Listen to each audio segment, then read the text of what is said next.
ఆషాఢ మాసంకి మంచి సిల్వర్ పట్టులో మంచి ఇక్కట్ పట్టు శారీ అండి. చాలా బాగుంది కలర్ కాంబినేషన్. బార్డర్ అంతా కాంట్రాస్ట్ అండ్ పళ్ళు కూడా కాంట్రాస్ట్ వస్తుంది.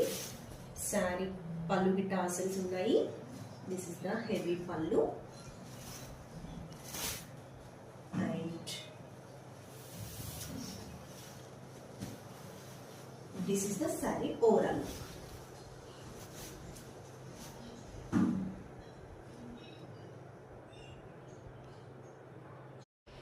హాయ్ అండి, ఆషాఢ మాసానికి మంచి పట్టు శారీస్తో వచ్చేసాను. శారీ మొత్తం కూడాను మంచి కలర్లో ఉందండి. కాంబినేషన్ కాంట్రాస్ట్ కలర్ ఉంది. అంతా ఇక్కడ డిజైన్ ఉంటుంది. బార్డర్ వచ్చేసి మనకి మంచి వాయిలెట్ కలర్లో ఉండింది. అండ్ దిస్ ఇస్ ద పళ్ళుకి టాజల్స్ ఉంటాయి. Contrast blouse and this is the sari overall body.